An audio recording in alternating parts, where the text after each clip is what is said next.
Um, I'm delighted because I live in Banbridge in County Down, as you can tell by my thick Northern Irish accent.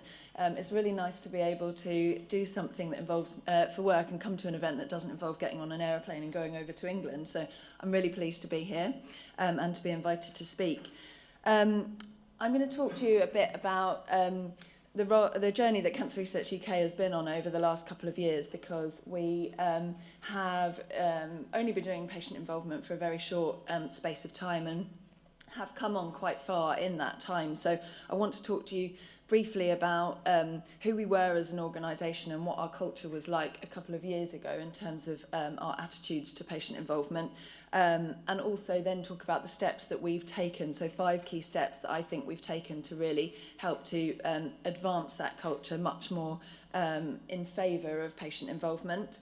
And then I was going to finish just very quickly with some of the top tips, I think, reflecting on what we've done over the last couple of years that may help you as you try and champion involvement in your organisations. Is there feedback coming from the microphone? Is there? Perfect. Well, I'll carry on. Yeah, lovely. Thank you. So, first of all, a bit about us. So, we are a large research funding organisation. Our mission is to beat cancer sooner, and we set out 3 ways that we're going to do that. We'll do that by funding research. We'll do that by giving patients accurate information about cancer diagnosis and treatment and prevention, and we will also influence government to make sure that the progress that we are seeing being delivered through research is then turned into policy and clinical practice. We raise over, or last year we raised over £500 million in income from the UK public, so we only get money from the public, and over £400 million of that was spent on research. So our research activity is large and significant, and we're just starting to fund internationally as well as nationally. And in terms of the size of the audience, I mean, I've put 2 figures up there.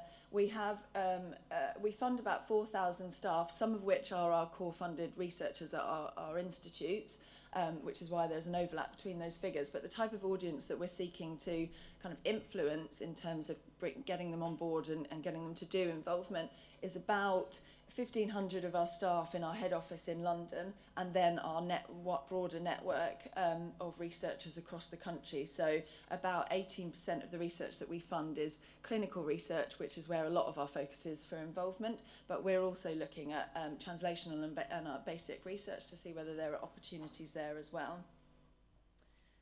So in terms of who we are, and I suppose this is really to set the context of why involvement became important for us as an organisation.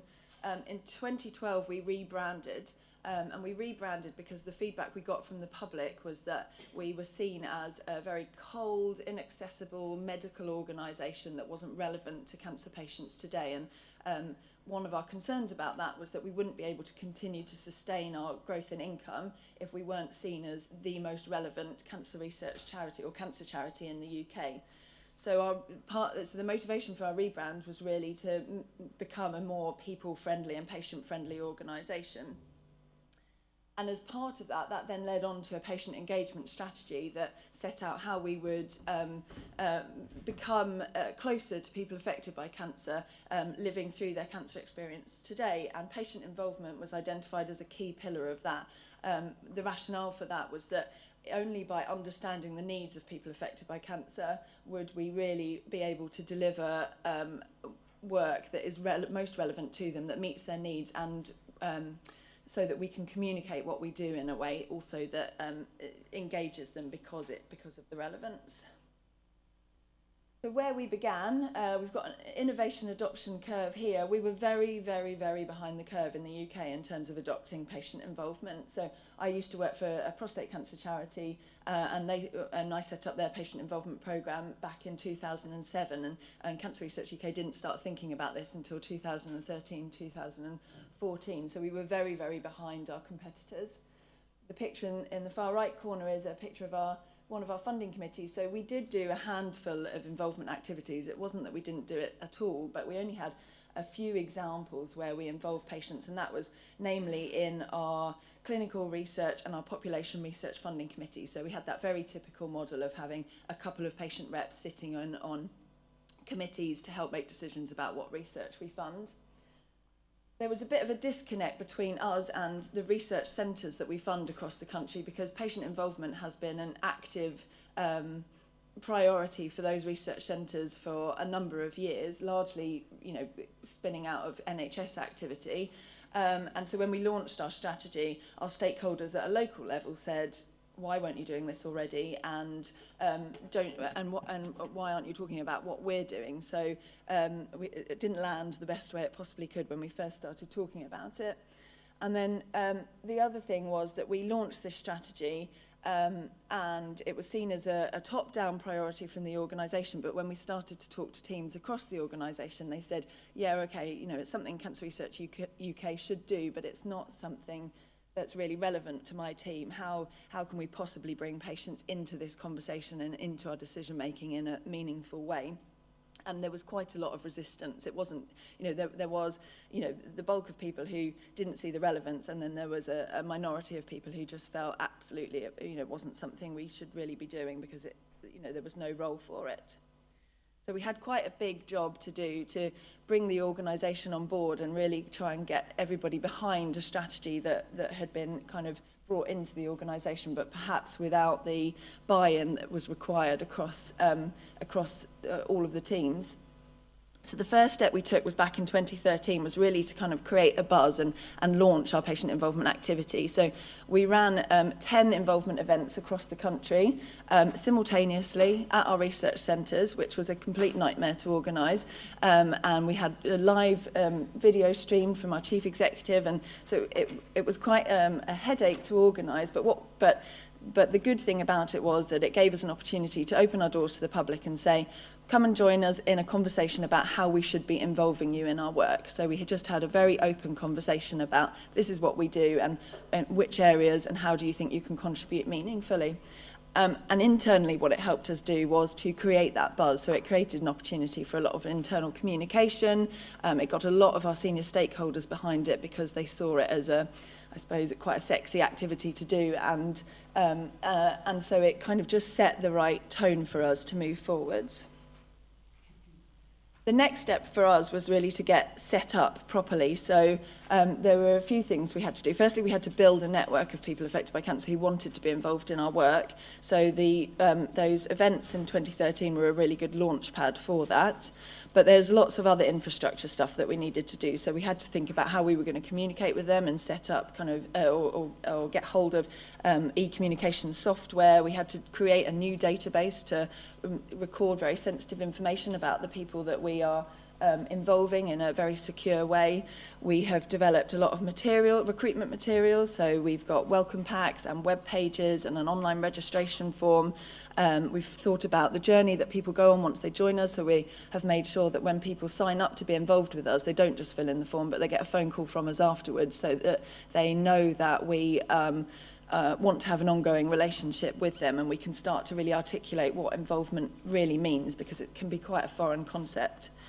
And we've obviously been engaging community and patient support groups to build that network.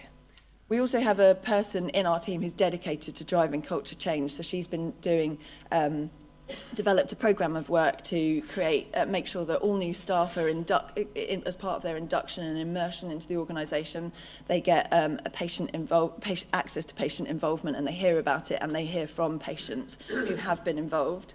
We have an internal newsletter to keep staff up to date about what's going on in terms of involvement. We have a training programme, and we've got an online toolkit that staff can access lots of resources about how to do involvement step by step. So there are templates and guides and top tips, and it's a very useful resource that staff can access any time that they need it. And we have staff advocates that we meet with regularly to kind of drip feed information so that they can feed it into their teams, and similarly they feed information back to us about how is involvement really working for their teams and where are the challenges and what's working well. We then, building on that, we've got other members of our team who are responsible for proactively engaging teams, staff, and now researchers to do involvement. So we proactively go out to teams and to researchers in the community, and run training and run bespoke sessions with them to identify where patient involvement can add value to their work. So we're always talking not about doing it just for the sake of doing it, but looking at what it is they're trying to achieve and where insight or partnership working with patients will add value. And then we've had to set up the necessary policies and processes like payments and expenses and safeguarding. And because of that, what we've created is a resource for teams within our organisation that means that they can start to put patient involvement higher up on their priority list, because it's very easy for them to do, because there is an infrastructure there that means that they don't have to start from scratch whenever they're thinking about how to do involvement. And I think when more recently we've been having conversations about a new patient involvement strategy, one of the key messages we've heard is that they just wouldn't be able to prioritise involvement if we didn't have that key infrastructure in place. So it means that we've now delivered, since 2014, it's about 226 patient involvement activities, which is a big, big step change from the 2 or 3 or 4 activities a year we were delivering before 2014. But it's not been without its challenges. So we've been evolving, particularly our training and our support program for staff, on an ongoing basis. So we've been constantly listening to what they're saying about involvement and trying to adapt our offer to them to help overcome some of those challenges. So the main challenges we've heard are it's too complicated for patients to get involved. They won't understand it. They won't be able to contribute meaningfully. The bit I said about how is it relevant to my work. There has been some caution and nervousness about how do I handle an emotional or a challenging conversation with a group of patients, and am I equipped to do that? So, and particularly amongst our junior staff, they were very kind of nervous about standing up in a room, at a focus group or at a workshop and handling those conversations. And then we've got ongoing challenges that people are coming to our team asking us to help them do involvement, but with about 2 weeks notice, and so we're constantly trying to remind people that actually it takes time to plan involvement in and do it properly. And then the priority issue is always there. So there is a lot going on. There are economic issues. There are we're trying to achieve a lot as an organisation, so where does patient involvement really fit against all the other things that we're trying to do? And I think the key things that we've done to overcome that is really, in terms of the relevance piece, it's about the bespoke sessions that we run with teams to sit down with them and say, where is it that involvement can add value? And then we've also adapted our training offer so that we have specific sessions on how to facilitate group discussions and how to talk to cancer patients. So we all of our training is developed with people affected by cancer and delivered with them. And what that does is, through that training, it gives staff the experience of actually working with people affected by cancer, because they're there delivering the training, which helps overcome some of those initial fears. And then some of the stuff about it coming to us too late and how much of a priority it is, I'll talk about in a bit, because we're seeking to address that now with our 5th step. So this cycle here is just an example I wanted to show about how we're going, basically in our bespoke workshops, we are going to staff and saying, what is your function within the organisation, and how can we break down the steps in the life cycle of your work to see where patient involvement can add value? Because when we initially went to them and said, where could it add value to your work? They just said, I've got no idea. And so we wanted to break down step by step the processes that they typically follow, and then ask the question at each stage, how would involvement and how would insight from people affected by cancer help you answer the problem that you need to solve at this stage? And that's proved to be a really, really useful way of helping them get their heads around where it can add value and help them deliver their work. And then quickly, just looking at how we're involving patients in our clinical research. So there are kind of 5 key ways we're doing that at the moment. So the first one is that we continue to have patient reps on our funding committees. typically on our clinical and population research committees. We've got lots of other committees where we're not doing it at the moment, but that's constantly under review. But what we've done over the last couple of years is really reviewed that process, because it grew in a very ad hoc way, so quite organically. And so what we've tried to do is look at how we're involving patients in those committees overall, and make sure that we're following best practice, and that we are training them and inducting them and recruiting them in the right way. So we've made some big improvements there over the last couple of years. Our Centre for Drug Development, which is an arm of the organisation that actually runs clinical trials, we've worked very closely with them over the last couple of years to look at how patient involvement can fit with their work. So they've always wanted to do it, but strangely enough, they didn't see how they could do it. And so we've been testing this over the last year, different ways that we can involve patients in the development of their trial protocols and the development of informed consent materials. And we've seen a real shift in their attitudes from those consultations. So there was one study that was absolutely failing to recruit to an early phase study. And so they've been running it for 2 years, and they brought the trial protocol to a patient sounding board that we have that is specifically dedicated to advising our staff who work in the research in our research department about how to do patient involvement. So they brought it to that group, and the group just said, well, as a patient, I wouldn't take part in this trial for X, Y, and Z, and it's completely transformed how that department think about how they involve patients, because they were blindingly obvious things to them once patients had pointed it out, but they hadn't thought about it at all. And what they can see is, look how much effort we've wasted over the last couple of years, and if we just asked these questions right at the start, we would have avoided some of the challenges we've come across. So the great thing is that has now influenced them to make sure that the involvement is done at the first stage of kind of trial development. And then we also have patients helping us to communicate to the public. So our precision or stratified medicine team know how difficult it is to talk to the public about stratified medicine. So they have set up a patient advisory group to look at how we communicate to patients who are on precision medicine trials, and also the public, about what those studies are and how they're set up and why they're important. We have a network of experimental cancer medicine centres across the country, and recently their funding was up for renewal. So we set up a patient panel to look at the patient involvement that they were doing at a local level and provide them with feedback about how they could improve it. And so there are now practical improvements that are being made at a local level based on the feedback that advisory group gave them as part of the funding review.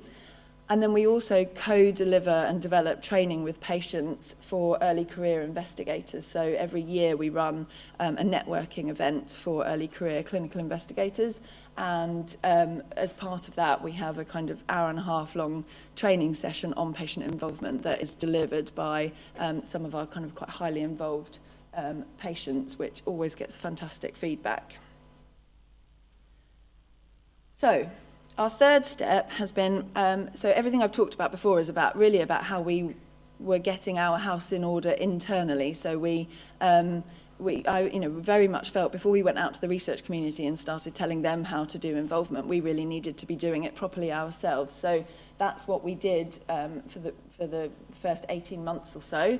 And then since then, we've been looking at how can we extend the resources and knowledge that we've built and our practice to the research community. So we're looking at supporting the researchers that we fund, or people aspiring to be funded by us, to involve patients by incentivising them to do involvement. So we're looking at the requirements within our grant applications around patient involvement. Not to say that, so we've made a decision that it will not, apart from the Grand Challenge, which was a funding scheme that was slightly different, but we don't want necessarily patient involvement to be, to use a stick and say you have to do it, because we think that tends to lead to tokenistic involvement. What we're doing is asking people in our funding grant applications how they're involving patients, and then giving them the tools to help them think about that, and also giving them access to our involvement network, so our network of people affected by cancer, so that they can recruit patients to get involved in their work. So that's the empower piece. the facilitate and empower piece. And then finally, we want to reward them. So we've recently set up a patient involvement prize where research teams or individuals can either nominate themselves or somebody they know to be put forward for a prize to be recognised for their involvement activity. Then our fourth step has been to try and identify the impact of patient involvement. So the question that we always get, particularly from senior stakeholders, is what difference is it making? Is it just a nice-to-do activity? And particularly at CRUK, we are a very business-focused organisation, and they just, as an organisation, we're just not satisfied with doing it because it's the right thing to do. It needs to be more than that. It needs, of course, it's the right thing to do, but we also need to demonstrate how it's helping us achieve our ambition to beat cancer sooner. So we talk broadly about, we know that involvement adds value, I think, in these four core areas. So it's helping us to improve the quality of our work by providing insight that a lot of staff otherwise wouldn't have had access to.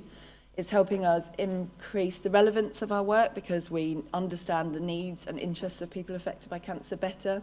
It's enabling us to be much more transparent, so that's a big issue for charities in the UK at the moment because there's a huge amount of public scrutiny of media scrutiny of charities at the moment. And so patient involvement is one way we can help manage our reputation.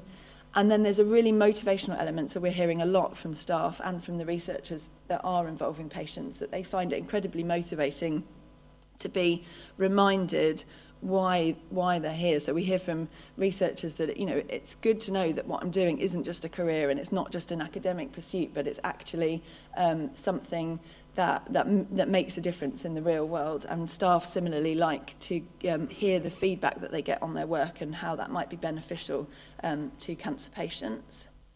So we set up a framework for how we'll evaluate involvement, and we're looking at our impact in three areas. So we're looking at the impact on the business, because this is what CRUK really needs. It's part of our culture, and it's what we need to speak to our stakeholders internally and really convince them that involvement is the right thing to be doing. So we're looking at what difference is involvement making, how is it helping us beat cancer sooner in all of the different areas that we work.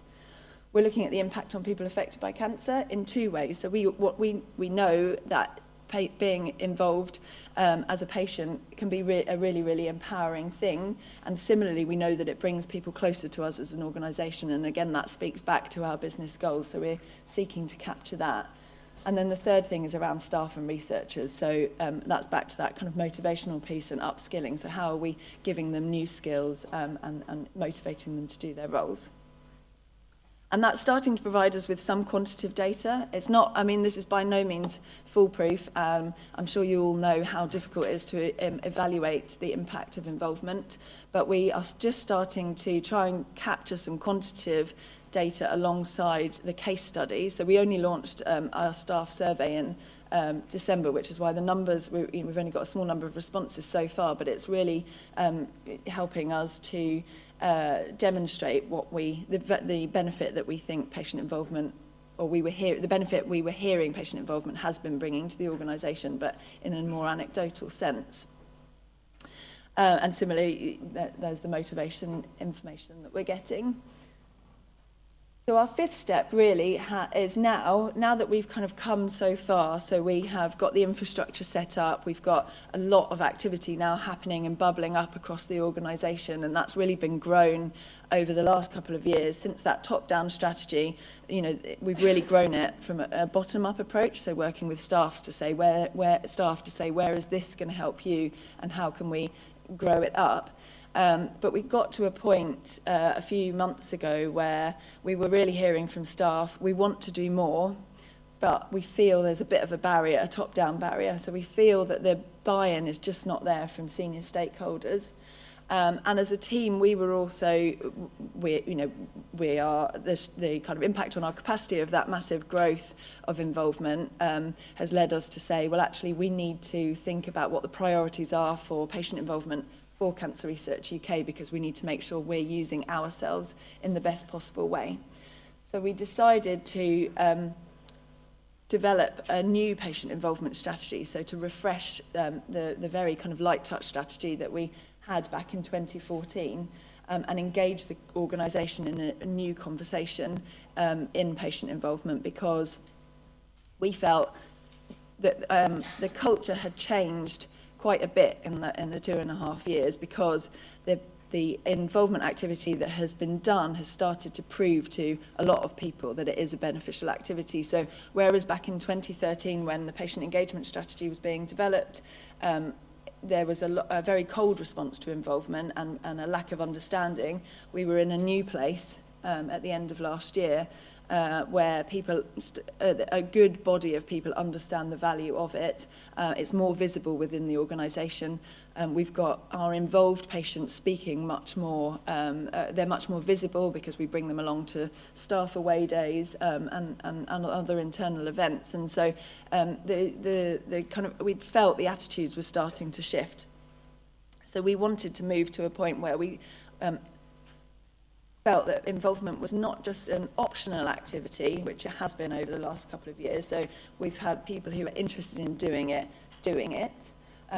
So, we've gone to the warmest audience first.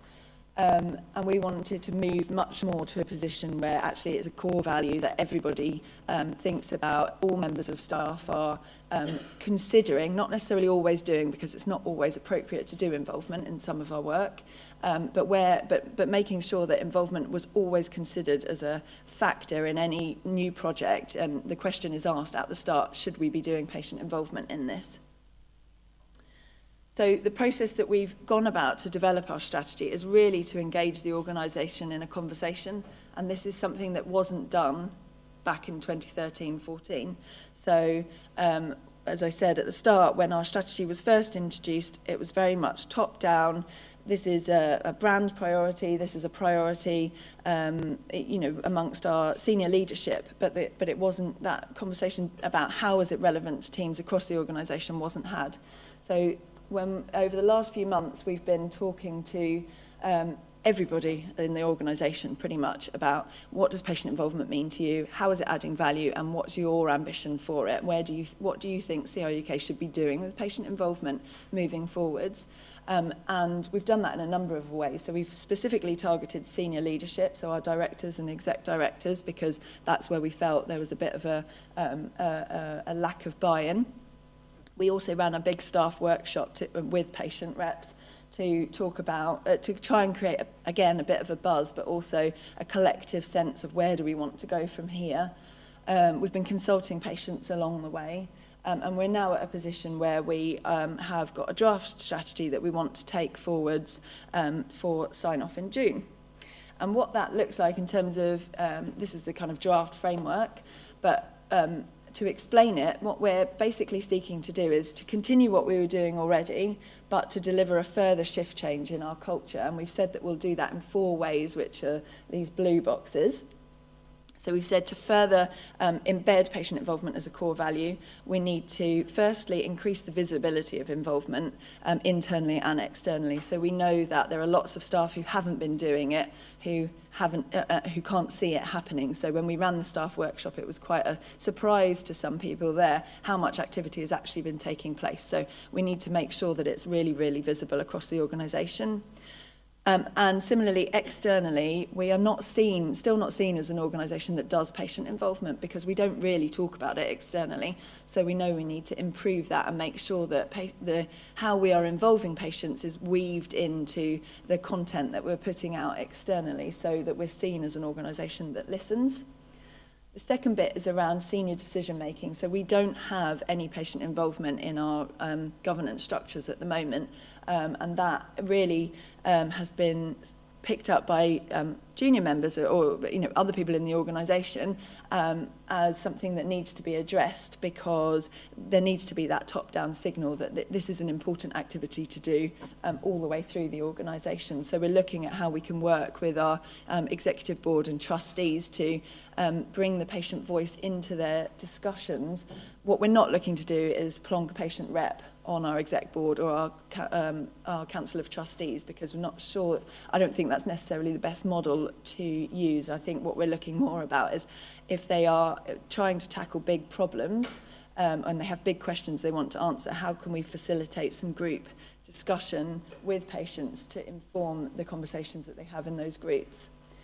The third one is about embedding involvement more widely across the organisation. So, I mean, that's a bit of a no-brainer, but what we have done to date is focus our involvement. My team have focused our involvement activity in 2 directorates, so our Policy and Information Directorate and our Research Directorate.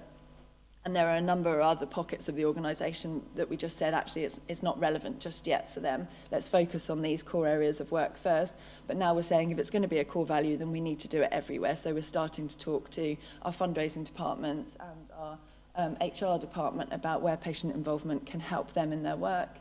And then the fourth one is about embedding involvement in our strategic and operational plans. So typically to date, we have only done involve patients when we've already decided what we want to do, and we want to know how to do it really well. And what we're saying now is that actually we need to bring involvement back a step in the process and invite patients to help us identify our priorities as an organisation, which is something as an organisation we've been really, really cautious about doing in the past, but the appetite seems to be building now to do that.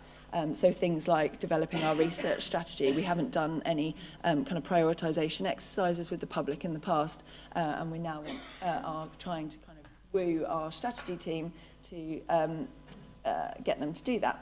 And then similarly in our operational planning, that's really about saying to people, can you think about patient involvement at the start of the year and not 2 weeks before you need to do it, so that we can resource it properly and make sure that the involvement that we're doing is really, really high impact.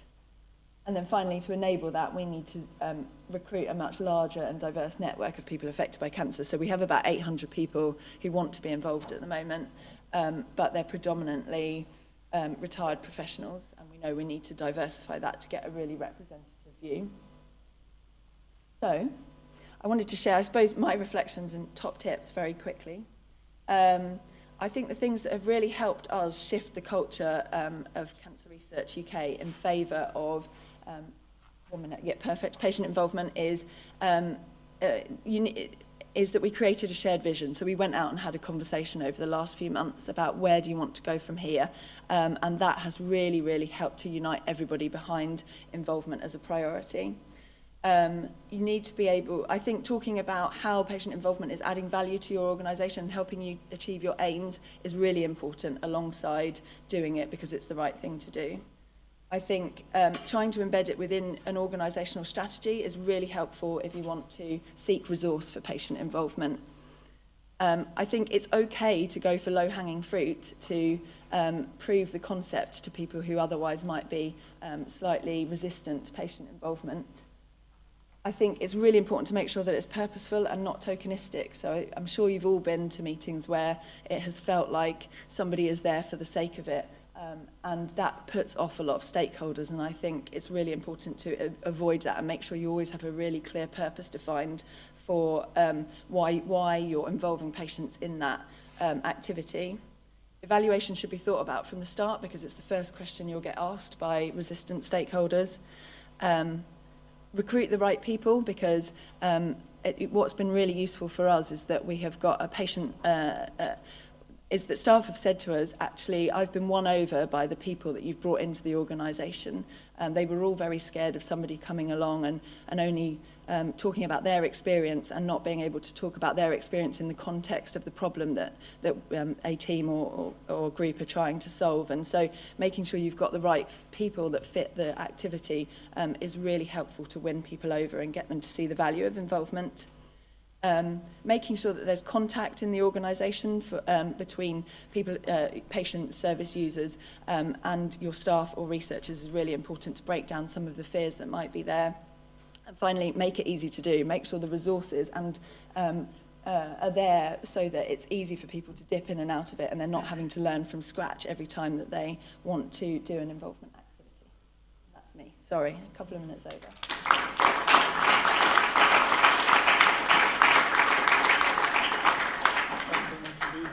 Katie, can I just ask any questions at all? I think we have a roaming mic as well, so I see a hand up here in the second row. We go there.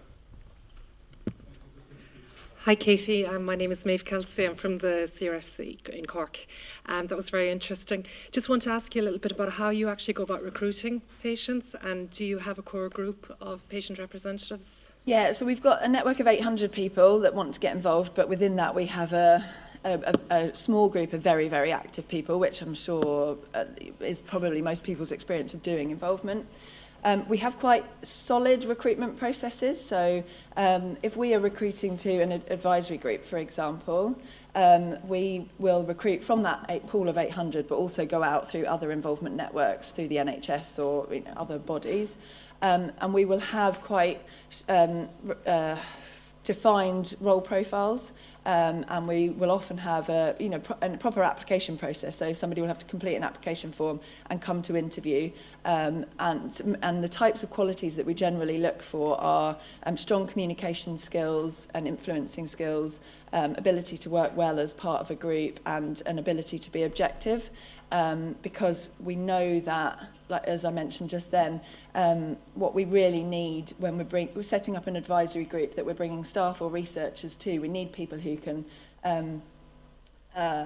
champion the views of many people affected by cancer and articulate their point in a way that helps to address the problem at hand. So that's not to say we don't listen to people and just hear about people's experience, but I mean, you need different involvement methods for different activities. So if we were doing something on the policy side of things where we want to know what people's experience is of diagnosis of bowel cancer, for example, then we wouldn't have that kind of application process. We would be much more open and say, we just want to hear from you. So it very much depends, but it's been really important for us to have the right people on advisory groups and steering groups and things to make sure that